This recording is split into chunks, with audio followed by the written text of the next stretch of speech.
নমস্কার বন্ধুরা, তোমরা সবাই কেমন আছো? আশা করি সকলেই খুব ভালো আছো, আমিও ভালো আছি। তো আজকে দেখো আমার সেই পুরনো রান্নাঘরে, মানে আমি আমার যেই রান্নাঘরে রান্না করতাম সেই রান্নাঘরে, কারণ আমার রান্নাঘরটা তো ভিজে ভেঙে নষ্ট হয়ে গেছে। তো সেখানে এসেছি রান্না করতে। তো আজকে কিন্তু রান্না করবো বন্ধুরা, দেখো কি দিয়ে আজকে রান্না করবো। কিন্তু আমি কচু দিয়ে চিকেন, আর কচু দিয়ে চিকেনটা যে কত টেস্ট, মানে তোমাদের বলে বোঝাতে পারবো না। মানে সবাই শুনলে অবাক হয়ে যাবে, ভাবে কচু দিয়ে চিকেন এটা হয়, কখনো ভালো লাগে এটা? তো যারা এটা ভাবছো যে এটা ভালো লাগে না, আমি সত্যি বলছি তারা ভুল ভাবছো। এটা আমি যেভাবে রান্না করছি তোমরা একটু রান্না করে ট্রাই করে খেয়ে দেখবে, তারপর তোমরা আমাকে মানে কমেন্ট করতে বাধ্য হবে যে হ্যাঁ, কচু দিয়ে মাংস সত্যিই টেস্ট। তাও কী কচু জানো তো? ঘট কচু, যেটা মান কচুর মতো, কিন্তু এটা ঘট কচু, পুরো মান কচু না। তো দেখো তার জন্য কিন্তু আমি মশলাগুলো সব কেটে নিচ্ছি। আর আলু, কচু এগুলো সব সাইজ মতো ছোটো ছোটো করে কেটে নিচ্ছি। আর মাংস পিসগুলো ছোটো ছোটো করে কাটবো, কেন এটা বড় করলে ভালো লাগবে না। তো এই দেখো আমি সব কেটে নিয়েছি, এবার এক এক করে আমি রান্না করছি, তোমরা দেখো।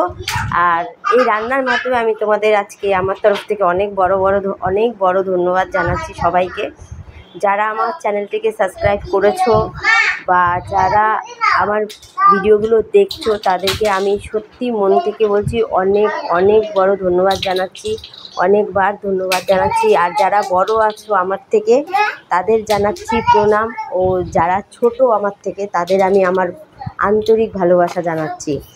আর সম্মানের সাথে আমি আমার বড়দের প্রণাম জানাচ্ছি, যে এই কারণে যে আজকে এক বছরের মাথায় আমার 1000 সাবস্ক্রাইব পূরণ হলো। আর যারা যারা আমার সাবস্ক্রাইব বন্ধুরা আছো, তাদের সবাইকে আমি মানে কী বলো তো, চ্যানেলটা মজা করে তুলেছি যে সবাই দেখবে, কিন্তু এখন কেন জানি না এই চ্যানেলের প্রতি, আর যারা আমার বন্ধুরা রয়েছে তোমাদের প্রতি আমার একটা অন্যরকম মায়া টান ভালোবাসা এগুলো হয়ে গেছে। মানে বলতে পারো যে চ্যানেলটা হলো আমার মা বাবা, আর তোমরা যারা বন্ধুরা আছো তারা আমার ভাই বোন বা আমার সন্তানের মতো। তো যাই হোক, হয়তো সবার সাবস্ক্রাইব খুব তাড়াতাড়ি হয়, কারণ তারা ভালো ভিডিও দিতে পারে। এবার আমি একা ভিডিও করি, মানে আমার ভিডিও খুব একটা আমি ভালো কন্টেন্টের ভিডিও আনতে পারি না।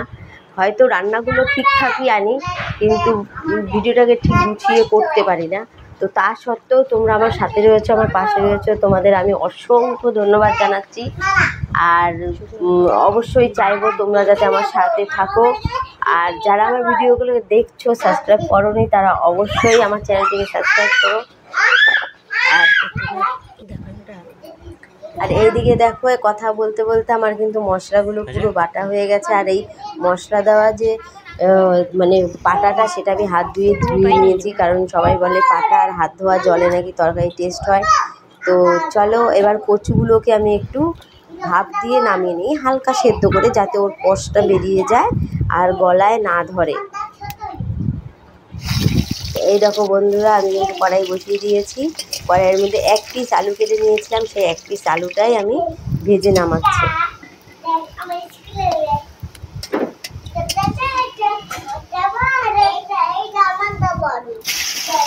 আলুটা ভেজে নামানো হয়ে গেলে এর মধ্যে আমি দিয়ে দিলাম কচু, ভাপ দিয়ে রেখেছিলাম যে সেই কচুটা এবার আমি হালকা একটু নুন আর হালকা একটু হলুদ দিয়ে কচুটাকে কিন্তু আমি লাল লাল করে সুন্দর করে ভেজে নামিয়ে নেবো, যাতে গলায় না ধরে।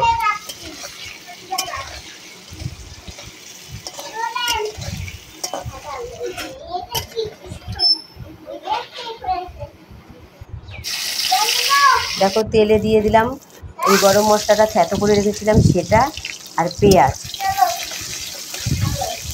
আর সামান্য সাদা জিরে।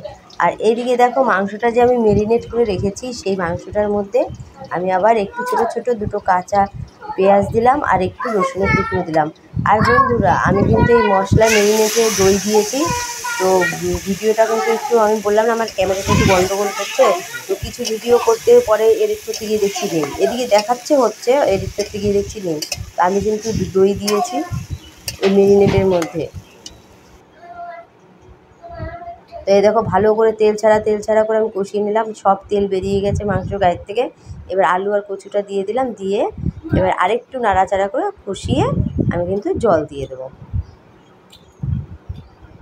জলটা একটু বেশি দেবো, কারণ এটা পাতলা করবো, এটা কষা কষা ভালো লাগবে না, একটু পাতলা ঝোলটা করব।